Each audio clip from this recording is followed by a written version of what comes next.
There's no reason for economic catastrophe in Canada. There's really no reason. All our problems are self-inflicted, and the person who inflicted them is Justin Trudeau. At some points, everyone in Canada is very happy because people are happy that Justin Trudeau had to walk down the steps, go in front of the camera, and say, "I failed." This is a consequence of, I think, the new Trump administration. Is pretty clear the Liberals had no plans whatsoever. From a Canadian perspective, I think this might be very good because then we have the bargaining power to go, "Hey, we know you hate Justin Trudeau. We don't really have a government right now. Wait to the results of this election, and then let's talk about trade deals and all this different stuff." Effectively, we're not going to have a government for the next 2 months, which is a vast improvement on the current government in a lot of people's estimations. It's sort of standard hypocrisy. So if you're Indian and wondering why is he treating us unfairly, he's not. He's treating you the same way he treats Canadians, with contempt and hypocrisy and condescending. I do think his goal is to be in officially the prime minister when the G7 is in Canada in June. So I think he'll want to sort of say, "Oh, we'll have the elections after that, so I can call myself president of the G20." Yeah, so he just announced his resignation from Liberal leadership and then subsequently prime ministership once there is a new Liberal leader in a process that he will say months ahead. So at some points, everyone in Canada is very happy because people are happy that Justin Trudeau had to walk down the steps, go in front of the camera, and say, "I failed." Well, he said, "I was the greatest prime minister ever. I'm amazing. Everyone loved me." But the only problem in the last 10 years is there wasn't enough Trudeau. And for that, I'm sorry. But he's staying on as prime minister for now. We have a liberal leadership race. We have parliament prorogued until the middle of March. Things are happening. They're going to have to come back in March to pass something. So we're looking at a summer election, which is kind of where we all predicted things would go. This is a consequence of, I think, the new Trump administration. Is pretty clear the Liberals had no plans whatsoever for Trump getting back in office. They spent the last 8 years making Trump bad a central part of their foreign and domestic policy. That was really destabilizing to Canada-U.S. relations. It was fine when Biden was in office, but standard foreign policy, international relations, don't take sides in the internal politics of your allies. That's just not what you should do. It's what we did pretty consistently over the 10 years. So the Trump administration came in and decided to return the hostility back to the Trudeau administration, threaten the 25% tariffs. And I think that really pushed things along and forced it out. So from a Canadian perspective, I think this might be very good because then we have the bargaining power to go, "Hey, we know you hate Justin Trudeau. We don't really have a government right now. Wait to the results of this election, and then let's talk about trade deals and all this different stuff." So it gives us a better, sort of excuse to the Americans to just ask for a delay on all of this. Will it be granted? Who knows? But effectively, we're not going to have a government for the next 2 months, which is a vast improvement on the current government in a lot of people's estimations. And we will have a new liberal leadership race, and a new liberal leader will come in. I have my own thoughts about the future of the Liberal Party, but that's the story for another day. But I think Canadians are quite happy across the board to just be done with Trudeau. Now, do some people think, "Oh, it's just Trudeau who did this"?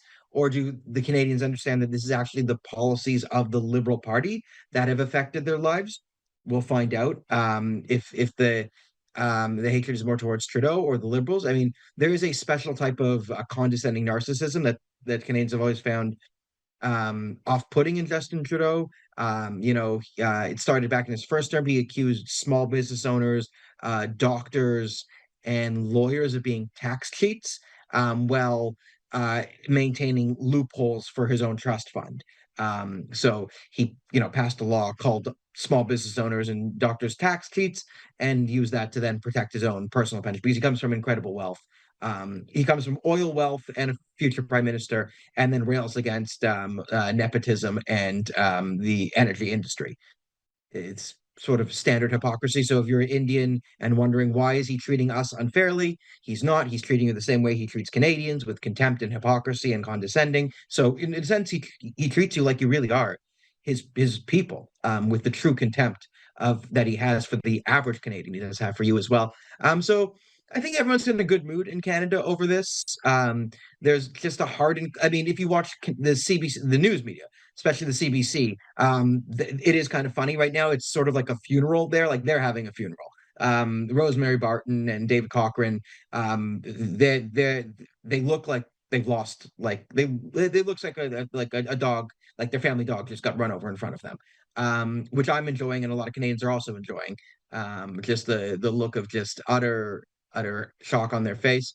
So yeah, the Liberal Party was an untenable political party going forward, with there being two open fact. They're a minority party, and there's two factions in the party. One led by the former deputy prime minister, and they're having a public war.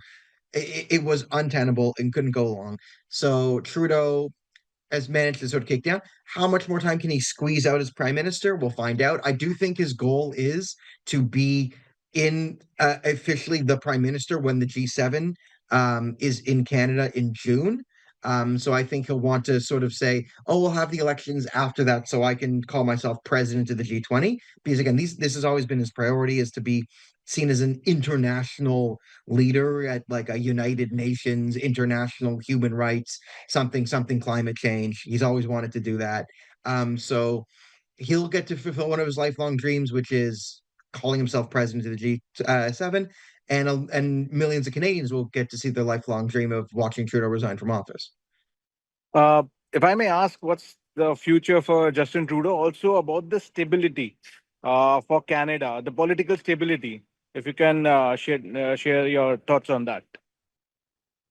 Okay, so first the future of Justin Trudeau, and I've said this for a while. And people think I'm joking because Justin Trudeau's hero and professional hero is Greta Thunberg. That is who he is most jealous of. He literally wants to be a Swedish teenager, or himself. He wants to like go on a boat to Europe to again just say diversity and climate change is important. Like he wants to be some, head or figurehead of some large international NGO, so he can call himself very important. And yeah, and of course, money laundering. That's an important part of global NGOs, money laundering and capitulating to terrorist organizations. So that's also, but that again, that's very much up for Trudeau's wheelhouse as well. So a bit of a lateral movement there. So that's Justin Trudeau's future, is he will be traveling around Europe, and to different sort of what you would call like globalist institutes colloquially, but again, like the international left wing institutions, you'll see him in those things, talking about how great he is. That's always been his ambition, and I think none of that has changed. Which again, I think that's why he'll be prime minister in June, so he can call himself president of the G20, which he seems to love doing. Um, Now, the future of the stability of Canada, I think Canada will get after an election. Canada gets a lot more stable because Canada will have a strong conservative majority. So the conservatives see which will have a much better future with brighter future than Americans. And Canada going forward is really good because we have tons of energy, we have tons of resources. There's no reason for economic catastrophe in Canada. There's really no reason. All our problems are self-inflicted, and the person who inflicted them is Justin Trudeau. And for the first time, with the Keystone Pipeline, these energy pipelines, we've always had, when Stephen Harper was prime minister and we had a pro-Canada, pro-energy prime minister, Barack Obama was prime minister, so was president of the United States, and stalled all energy developments from Canada to the US because oil from Canada and the United States is bad for the environment, but oil from Saudi Arabia is good for the environment, right? Go figure that one. So with a Donald Trump and Pierre Poilievre both being pro-business, pro-resource, pro-Canada, pro-America leaders, I think you'll have. I think they'll get the pipeline. Keystone Pipeline will get built. There'll be development, and Canada will finally be able to get resources to market. We have tons of LNG. The Japanese and the Europeans wanted to buy our energy. Were begging to buy our energy, and Trudeau shut them down, saying there's no business case for your to sell energy to market. And that was literally his response to people offering us billions of dollars in exchange for our resources. And there isn't really a business case. Because as you know, all competent businessmen will tell you what you don't want to do in a business is exchange money for services or products. That's not what you do in business. That's clearly not how businesses work. And businesses instead are grown from the heart outwards.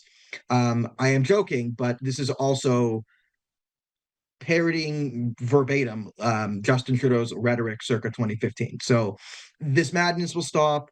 The immigration numbers will come down. We'll probably, we'll go back to legal immigration. People will have to prove that they're not a terrorist and not a fraudster and actually can speak the language before they get in, like it was 10 years ago. I think we'll have like a bit of standards again, and hopefully we'll stop funding international terrorist syndicates. That would be nice. I would like that. Um, or and all that. So I think Canada. I mean, Canada's going to be a bit rocky until Trudeau's out of office because he's going to squeeze everything out of this. But a summer election is better than a fall election, and with a Conservative Party in Canada and a Republican Party in the United States linking up those pipelines that have been in stalled for 20 years by different left-wing leaderships, will be most likely um, driven through, and Canadian resources will get to market, and then billions of dollars will start to flow into the country. And once Canadians have jobs and money and wealth, a lot of the problems in the country will dissipate. I mean, it doesn't solve everything, but a rich country and a functioning, rich, wealthy country with problems is better than a incompetent, struggling, poor country with problems. It's easier to fix your problems if you have resources going to market at a high rate. This brings me to the final question. What does this resignation mean to India-Canada relationship? Your take. I think it's really good because in my limited travels here in India for a few days, I've been asking people about Justin Trudeau and Jagmeet Singh and Canada in general out of that. And the general Indian vibe I get from a lot of people is they have no problem with Canada. They like Canada. They know we're nice people and all this and that. But when Trudeau and Jagmeet Singh come up, then Indians turn into me and start ranting. So I'm pretty confident that under a conservative government, it would improve. And you could say, oh, there are some Khalistanis in the conservative government, and no problem, party is perfect.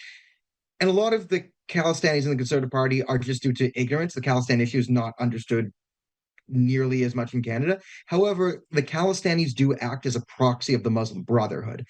And the Muslim Brotherhood has been sort of activated since October 7th on they've all come out of the woodwork and done the sort of they're railing against Israel and Jews and burning down synagogues and whatever. But the Conservative Party is very pro-Israel and they understand the threat of radical Islamic terrorists. So if you have a government that is, again, they don't understand Khalistan, but they understand the Communist Party of China and the Muslim Brotherhood, which are the two main allies and basically the bedrock of the Khalistan movement here in Canada. It's like one finances it mostly through the ISI in Pakistan, and the other kind of taught it how to act through the political left and helped it infiltrate and they work in concert. So with those factions, right, being the CCP and the Muslim Brotherhood losing significant influence in our politics, even though there are some Khalistanis who are trying to get to the Conservative Party and foreign interference is a problem, they will find far less fertile ground to operate under a conservative government. And it's not because the conservative government is like stridently against Canada. Again, it's Canada. It's me and like 10 other people who understand this issue who aren't from India. But they understand the issues that are sort of auxiliary to it. Those are well understood issues in our country. So in that point, I would be hopeful because and especially the current faction of the Conservative Party, opposed to the previous faction, is not friendly to the Muslim Brotherhood.